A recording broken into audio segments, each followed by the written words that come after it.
ಸಖತ್ ಖಾರ ಬಣ್ಣ ಮತ್ತು ರುಚಿ ಆಚಿ ಚಿಲ್ಲಿ ಪೌಡರ್. 100% ಇದು ನಮಗೆ ಹಿಸ್ಟ್ರಿನೇ ಕ್ರಿಯೇಟ್ ಮಾಡುತ್ತೆ ಅಂತ ಅನಿಸುತ್ತೆ ಸರ್. ನನಗೆ ಫೈನಲಿ ತುಂಬ ವಿಚಾರಗಳನ್ನ ಶೇರ್ ಮಾಡಿದ್ರೆ ಇನ್ನೂ ಮಾತಾಡೋದಿದೆ ಸರ್ ನಿಮ್ಮ ಹತ್ರ. ಈ ಮಾರ್ಕ್ ಸಿನಿಮಾ ಆಗಲಿ ಆ್ಯಂಡ್ ಪುನಃ ಇದು ಶೂಟಿಂಗ್ ಹೋಗೋ ಮುಂಚೆ ಮತ್ತೊಂದು ಸತಿ ಈ ಜಾವದ ಬಗ್ಗೆ, ಇಡೀ ಜಾವದ ಬಗ್ಗೆ ನಮಗೆ ಒಂದಷ್ಟು ವಿಚಾರಗಳನ್ನ ಶೇರ್ ಮಾಡಿ. ಮಾರ್ಕ್ 25ಕ್ಕೆ ರಿಲೀಸ್ ಆಗ್ತಾ ಇದೆ, ಏನಾದರೂ ಹೇಳೋದಿದ್ರೆ ಏನು ಹೇಳ್ತೀರಾ ಸರ್? ಆ್ಯಂಡ್ ಬಿಗ್ ಬಾಸ್ ಬಗ್ಗೆ, ಈಗ ಪ್ರೆಸೆಂಟ್ ಬಿಗ್ ಬಾಸ್ ನೋಡಿದಾಗ ನಿಮ್ಗೆ ಏನು ಅನ್ಸುತ್ತೆ? ಯಾಕಂದರೆ ಬಿಗ್ ಬಾಸನ್ನು ನೀವು ಒಂಥರ ಅರ್ದು ಕುಡಿಯೋದಂತಾರಲ್ಲ, ಆ ಥರ ಅರ್ದು ಕುಡಿದು ಬಿಟ್ಟಿದ್ದೀರಾ ಸರ್. ಈಗ ಏನು ಸೀಸನ್ 8 ನಾನು ಸ್ಪರ್ಧಿಯಾಗೋದೆ. ಅಲ್ಲಿ ನನಗೆ ಕಿಚ್ಚ ಸುದೀಪ ಅವರು ದಾದಾ ಆಗಿದ್ದು. ನನ್ನ ಒಳಗಿನ ಕಿಚ್ಚ ಸುದೀಪ್ ಅವರು ದಾದಾ ಆಗಿ ಪರಿವರ್ತನೆಯಾಗಿ ಇಲ್ಲಿ ನಿಂತಿದ್ದು ಬಿಗ್ ಬಾಸ್ 8ರಲ್ಲಿ. ನಾನು ಕಂಟೆಸ್ಟೆಂಟಾಗಿ ಹೋದವನು ಇಷ್ಟು ವರ್ಷಗಳ ಕಾಲ, 4 ವರ್ಷ ಬಿಗ್ ಬಾಸ್ ಜೊತೆನೇ ಇದ್ದೀನಿ. ಈಗ ನಾನು ಅಕ್ಷರಶಃ ಬಿಗ್ ಬಾಸ್ ಪ್ರೋಗ್ರಾಮಿಂಗ್ ಅವ್ರ ಜೊತೆನೇ ಇದ್ದೀನಿ. ಸೊ ಈ ಬಿಗ್ ಬಾಸ್ ಅನ್ನೋದು ಹೀಗೇ, ಇದೊಂಥರ ಹೆಂಗೆ ಅಂದರೆ ಎಲ್ಲರೂ ಬೈತಾ ಇರ್ತಾರೆ, ಆದರೆ ಎಲ್ಲರೂ ಕದ್ದು ಮುಚ್ಚಿ ನೋಡ್ತಾ ಇರ್ತಾರೆ. ಅಂತ ಇರ್ತಾರೆ, ನೋಡ್ತಾ ಇರ್ತಾರೆ.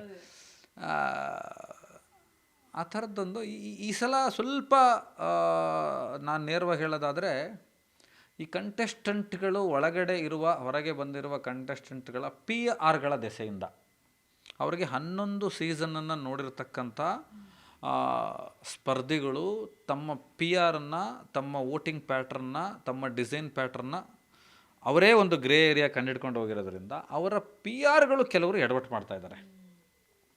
ಅಂದರೆ ಶೋಗಿಂತ ದೊಡ್ಡವ್ರು ನಾವು, ಅಥವಾ ಇನ್ಯಾರಿಗೋ ಒಂದು ಕಾಂಪಿಟೇಷನ್ ಹಾಕಬೇಕು, ಇನ್ಯಾರೋ ಇನ್ನೆಲ್ಲೋ ಗುರುತಿಸ್ಕೊಳ್ತಾ ಇದ್ದಾರೆ ಅನ್ನೋ ಕಾರಣಕ್ಕೆ. ಆದರೆ ಒಳಗಡೆ ಇರೋರು ಅವ್ರ ಪ್ರಾಮಾಣಿಕ ಆಟ ಅವ್ರು ಆಡ್ತಿದ್ದಾರೆ, ಅವ್ರಿಗಿದೆಲ್ಲ ಗೊತ್ತಾಗಲ್ಲ. ಆದರೆ ಹೊರಗೆ ನಡೀತಾ ಇರುವ ಕೆಲವು ಚಟುವಟಿಕೆಗಳು ಸ್ವಲ್ಪ ಡಿಸ್ಟರ್ಬ್ ಮಾಡ್ತಾ ಇದೆ ಇದನ್ನು, ಶೋ ಡಿಸ್ಟರ್ಬ್ ಮಾಡ್ತಾ ಇದೆ ಇನ್ ದ ಸೆನ್ಸ್ ಅದರ ಶೋಗೊಂದು ಕಲ್ಚರ್ ಇರುತ್ತಲ್ಲ, ಅದನ್ನು ಡಿಸ್ಟರ್ಬ್ ಮಾಡ್ತಾ ಇದೆ. ಈ PR ಒಂದಷ್ಟು ಲಾಬಿಗಳು ನಡೀತಾ ಇದೆ. ಇದಕ್ಕೆ ಒಂದಷ್ಟು ಎಕನಾಮಿಕಲಿ ಹೊರಗಿನವರು ಫೀಡ್ ಮಾಡ್ತಾ ಇದ್ದಾರೆ. ಅದು ಇದು ಏನು ನಮಗೇನಿದು ಗೊತ್ತಿಲ್ಲದ ವಿಚಾರಗಳೇನಲ್ಲ. ಇದನ್ನು ಉದ್ದೇಶಪೂರ್ವಕವಾಗಿ ಎಕನಾಮಿ ಫೀಡ್ ಮಾಡ್ತಾ ಇರೋರಿಗೆ, ಅದನ್ನು ಒಂದು ಕಬ್ಜಾ ಥರ ಮಾಡ್ಕೊಂಡು ಕೈಲಿ ಹಿಡ್ಕೊಂಡಿರೋರಿಗೆ, ಆ ಶೋಗೆ ಎಷ್ಟು ಬೇಕೋ ಅಷ್ಟು ಮಾಡ್ದಲೇ ಅದನ್ನು ಮೀರಿ ಮಾಡ್ತಾ ಇರೋರಿಗೆ, ಇದನ್ನು ಹೆಂಗೆ ಹ್ಯಾಂಡ್ಲ್ ಮಾಡಬೇಕು ಅಂತ ನಮಗೆ ಗೊತ್ತಿದೆ. ಯಾಕೆಂದರೆ ನಾನು ಕನ್ನಡಿಗ, ನೀವು ಕನ್ನಡಿಗರು, ನಮ್ಮ ಹತ್ರನೇ, ನಮ್ಮ ಸ್ನೇಹಿತರ ಹತ್ರ, ನಮ್ಮ ಜೊತೆಯಲ್ಲಿ ಇರೋರೆ. ನಾನು ಇದನ್ನು ಶೋ ಆದಮೇಲೆ ರಿವೀಲ್ ಮಾಡ್ತೀನಿ. ಒಂದು 75 ಪೇಜ್ ಇರ್ಬೇಕು ಕಣಮ್ಮ ಕನ್ನಡಿಗ ಅಂತ ಎಂಡ್ ಆಗೋದ್ರಲ್ಲಿ. ಆ ಕನ್ನಡಿಗ, ಈ ಕನ್ನಡಿಗ ಅಂತ. ಎಲ್ಲ ನನ್ನ ತಮ್ಮದಿರು, ಎಲ್ಲ ನನ್ನ ಸ್ನೇಹಿತರು, ಎಲ್ಲ ನಮ್ಮ ಬಂಧು ಬಾಂಧವರು, ಯಾರೂ ನನಗೆ ವಿರೋಧಿಗಳಲ್ಲ. ನಮ್ಮನ್ನು ಬೈಯೋರು, ನಮ್ಮ ಪ್ರೀತಿಸೋರು ಎಲ್ಲ ಒಂದೇ. ಅವ್ರಿಗೆ ಎಷ್ಟು ಅರ್ಥ ಆಗಿರುತ್ತೋ ಇಲ್ವೋ ಗೊತ್ತಿಲ್ಲ. ಕೆಲವು ವಿಚಾರಗಳನ್ನು ಬಿಗ್ ಬಾಸ್ ಶೋ ಆದಮೇಲೆ ರಿವೀಲ್ ಮಾಡಬೇಕು, ಈಗ ಬೇಡ ಅಂತ ಅಣ್ಣನೂ ನಾವು ಡಿಸ್ಕಷನ್ ಮಾಡಿರೋದು, ಅವರೇ ಹೇಳಿರೋದು. ಕೆಲವು ಇದರಲ್ಲಿ ಇದೊಂದು ಮಾಫಿಯಾ ಥರ, ಇನ್ನೊಂದ್ರ ಥರ ಏನೋ ಮಾಡ್ತಾ ಇದ್ದಾರೆ. ಬಟ್ ಆ ಶೋ ಅದಕ್ಕಿರೋ ಅದು ಒಂದು ಚಂದ. ಅದು ಈಗ ನಮ್ಮ ತಾಯಿಯವ್ರು ತುಂಬ ಸೀರಿಯಸ್ ಆಗಿ ನೋಡ್ತಾರೆ.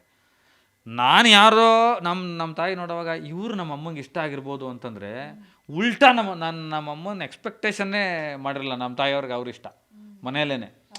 ಸೊ ಇದು ಈ ಥರದ್ದು ಇರೋದು. ನನಗೆ ಈಗ ನಡೀತಾ ಇರೋ ಶೋನಲ್ಲಿ ಕೆಲವು ಕಾರಣಕ್ಕೆ, ಅಂದರೆ ಯಾರು ಏನೇ ಅಂದರೂ ಅವಮಾನಗಳನ್ನು ಕೂಡ ತುಂಬ ಸಂತೋಷವಾಗಿ ತಗೊಳ್ಳೋ ಕಾರಣಕ್ಕೆ ಗಿಲ್ಲಿ ಇಷ್ಟ.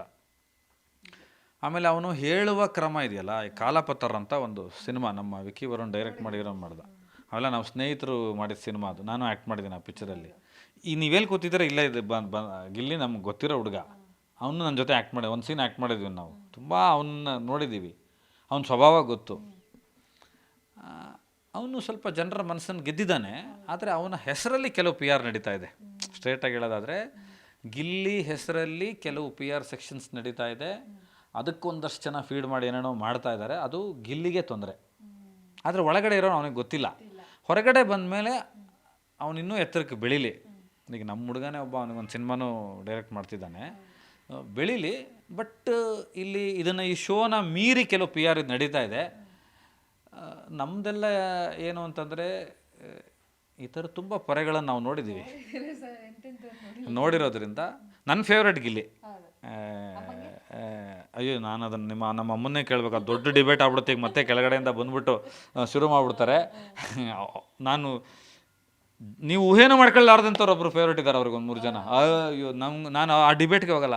ನಾನು ಅವ್ರಿಗೆ ಯಾವಾಗಲೂ ಹೇಳ್ತಿರ್ತೀನಿ, ಅಮ್ಮ ಅವ್ರು ದುಡ್ಡು ತೊಗೊತಾ ಇದ್ದಾರಮ್ಮ, ಅವ್ರು ದುಡಿತಾ ಇದ್ದಾರೆ, ಆ ಶೋ ಎಂಡೋಮಲ್ಲವ್ರಿಗೆ ದುಡ್ಡು ಬರುತ್ತೆ, ಇದು ರಿಯಾಲಿಟಿ ಅಲ್ಲ, ರಿಯಾಲಿಟಿ ಶೋ, ನೀನು ಯಾಕಮ್ಮ ಎಲ್ಲರಿಗೂ ಹಿಂಗೆ ಜಗಳಾಡ್ತೀಯ ಅಂತೀನಿ. ಅಷ್ಟು ಆಸುವಕ್ಕಾಗಿರೋ ಪ್ರೋಗ್ರಾಮ್ ಅದು. ಈ ಸಲ ಕೆಲವು ವಿಚಿತ್ರ ವಿಲಕ್ಷಣಗಳು ನಡೀತಾ ಇದೆ. ಆ್ಯಂಡ್ ನಮಗೆ ಗೊತ್ತಿದೆ ಇದನ್ನು ಹೇಗೆ ನಿಭಾಯಿಸಬೇಕು ಅಂತ ಗೊತ್ತಿದೆ ನಮಗೆ.